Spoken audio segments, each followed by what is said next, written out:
I've been making notes all day, and I don't think I'll look at them because changing the long-distance glasses to the short-distance ones, having spiked an eyeball while gardening lately above some spiky rushes.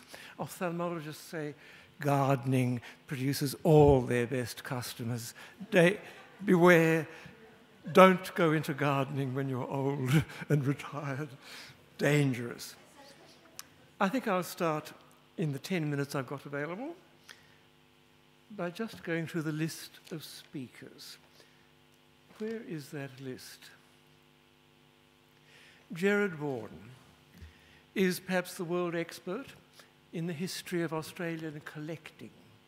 So when he said that the Ramsay family have been unique and extraordinary and nobody's ever done such good placement of works of art that they're responsible for, he must be right. Bravo, Ramsay family. Gerard says you're wonderful. It must be right. Patricia Fullerton, a member of the Ramsay family, came next. I want to say I reread her exhibition catalogue, which is said to be a rare publication, just a few days ago, and I was struck by the fact that although the facts are much the same as what is in the book of 1988, which is still available, she gets even better. She's a superb writer, concise, to the point, vivid. Patricia Fullerton, congratulations, not only on being a great writer, but also in the luck of having James Mollison, after he left the National Gallery to go to NGV in Melbourne, he let your Ramsay exhibition take place. So thank you, James Mollison, as well as Patricia Fullerton.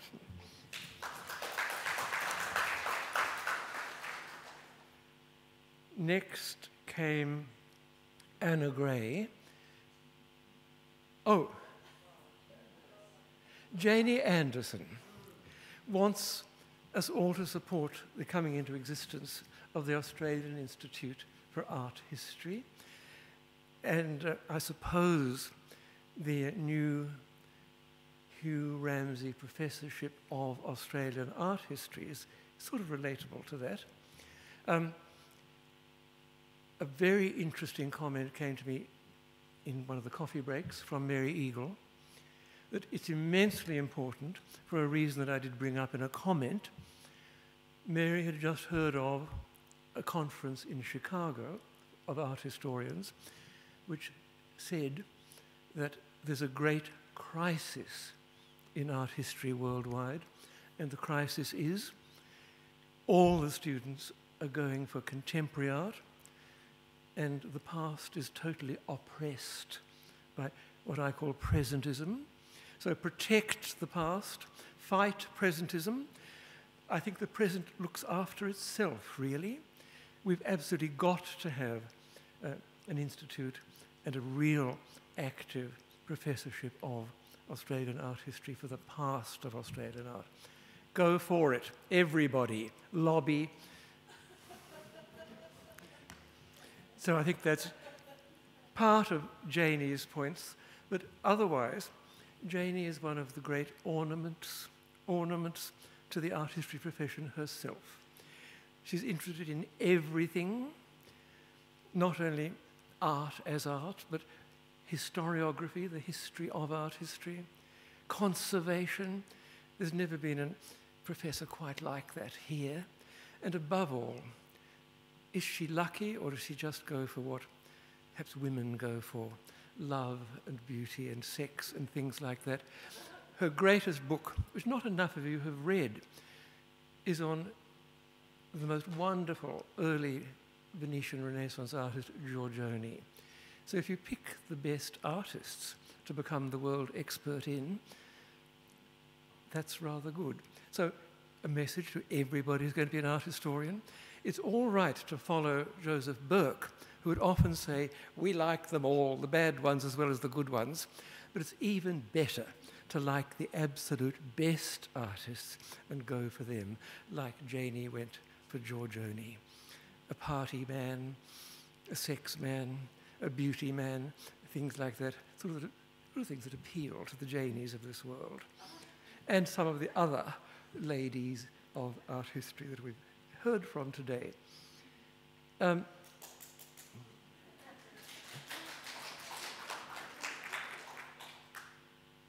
What is the sequence? Anna Gray next. No, she came later. Mary Eagle.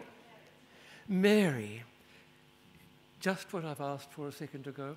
She went for the best.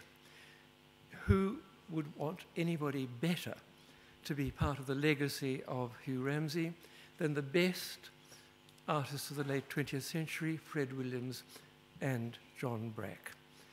And the emphasis on body language and aliveness, finding the right words in Hugh Ramsay's own documentation, liveness.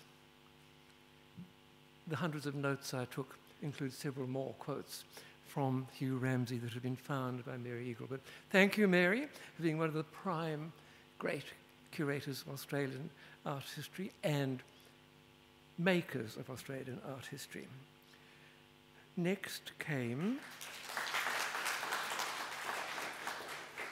Who came next?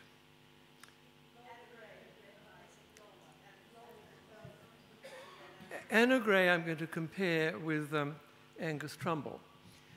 Long before Angus Trumbull went off to the Yale Centre for British Art, Anna Gray had done an exhibition, or maybe I've got the sequence wrong. She'd done an exhibition of Edwardian art for the National Gallery here, and it was the first of its kind sort of in the world. She is one of the world pioneers in the history of Edwardian art. And of course, we now know what Angus Trumbull is. The prime Edwardian cultural history as well as art history person. I mean, art history is all right, excellence in art is immensely important, but cultural significance without artistic significance, like the gramophone as a publicity device, that sort of thing, they're so important. Thank you, Angus, for being a sublime combiner of cultural significance with artistic excellence. And Australia's currently almost greatest ornament to the profession, along with Janie and Mary and everybody else here today. International ornament, I mean, not just local ornament.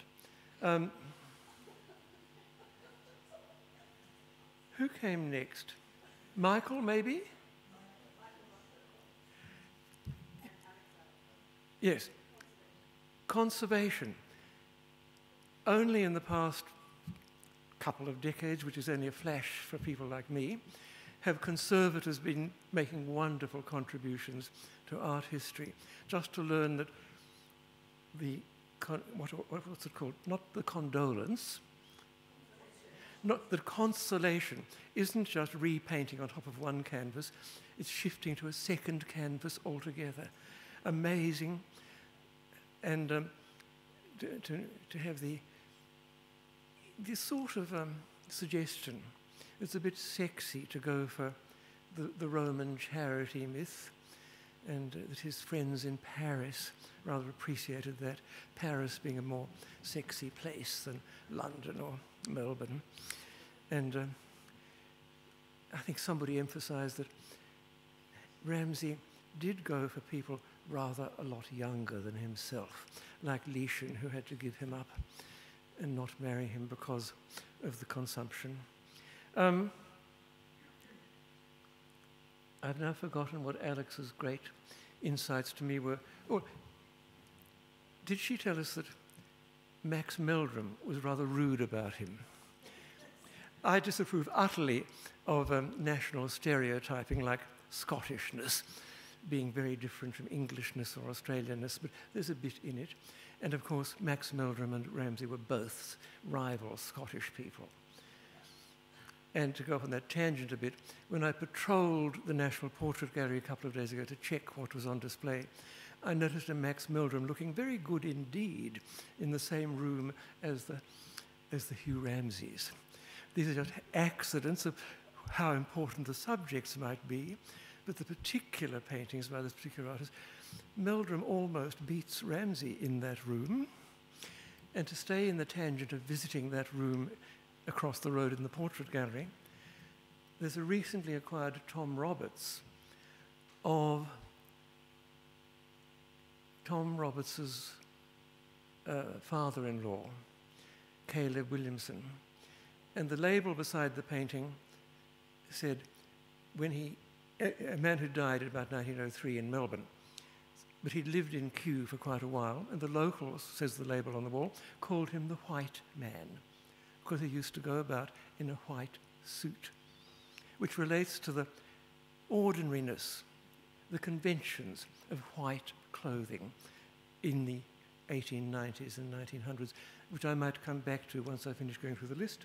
No, I don't have time for that. Alison.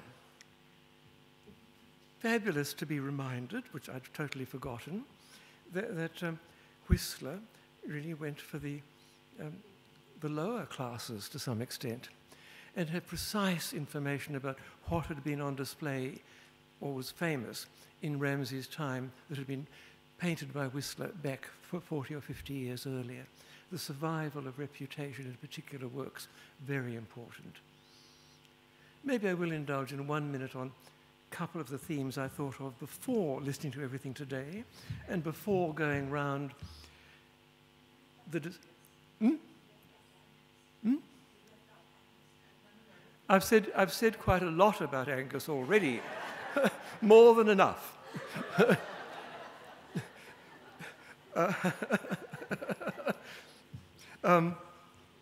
I patrolled the collections at the National Gallery and yesterday in Sydney at the Archive of New South Wales, as well as the National Portrait Gallery.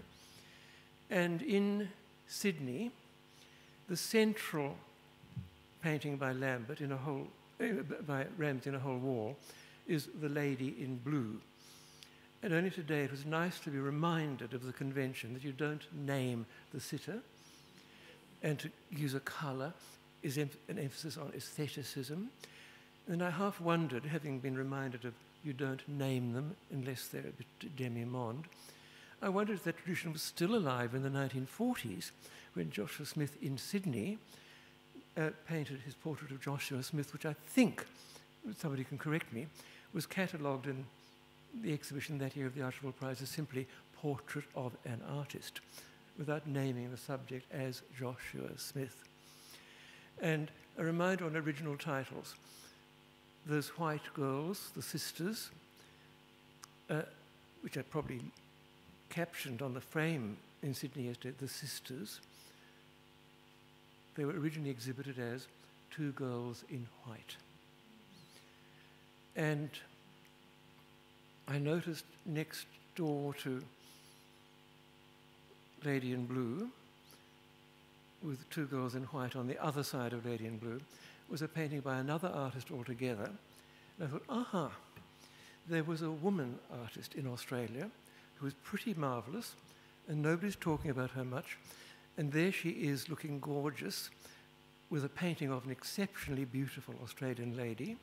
And I acquired that for the Art Gallery of New South Wales years ago, and it was a bit dirty and didn't get exhibited until relatively recently. It took years of getting cleaned. It is by Violet Teague. More work, please, on Violet Teague. And it's a painting simply called Diane Dreams. So it's meant to be somebody looking just dreamy and beautiful at night, with very fragrant white flowers around her in a white dress, magnolia flowers. Her name, in fact, was Una Le Swift. She became Una Faulkner, famous for her beauty. Beauty isn't quite enough when that's all she was famous for.